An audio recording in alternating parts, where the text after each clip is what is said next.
नमस्कार सांग मैंने मु सचिन आपण मान सचिन डिजिटल क्रिएशन पुणी गोटे नुआ पोस्ट डिटेल्स नहीं आसी जोटा कि IBPS RRB recruitment through 13,270 post already release हो सारी पोस्ट रोचे आपण RRB office assistant officer online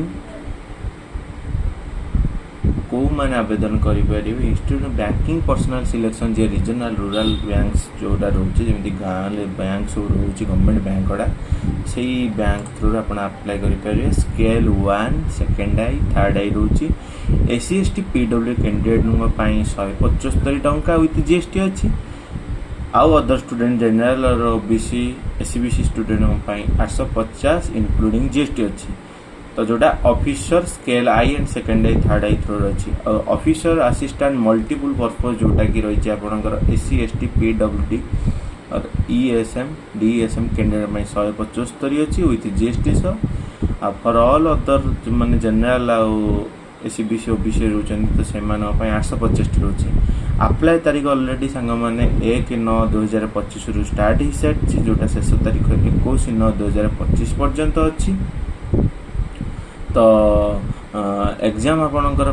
prelim exam अच्छी जमती कि आप ऑनलाइन एग्जाम देवा पड़े कंप्यूटर बेस्ड एग्जाम देवा तो एडमिट कार्ड आसो आप एग्जाम देवे तो जल्दी जल्दी सांग मैंने जातु अप्लाई करंतु एवं यार एज क्राइटेरिया होची ऑफिस असिस्टेंट पर्पस 18 रु 28 वर्ष जो मान होइथिबो तो से मान अप्लाई करि परिबे स्केल आई 18 रु 30 वर्ष जो मान होइते से मान पकई परिबे स्केल सेकंड 21 वर्ष रु 32 वर्ष होइते जो मान पकई परिबे और स्केल थर्ड आई में 21 रु 40 आज पर एज रिलैक्सेशन तो निहाती समस्त को आवश्यकता डिग्री मोस्ट भी इम्पोर्टेंट तो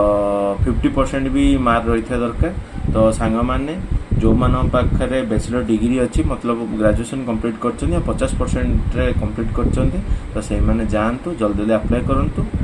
आउ रहा मो चैनल को लाइक शेयर सब्सक्राइब करने को भूलें कारण ये इनफॉर्मेटिव वीडियो मो चैनल प्रस्तुत अच्छी जल्दी जान सांग मैंने अप्लाई करूँ रही जय जगन्नाथ।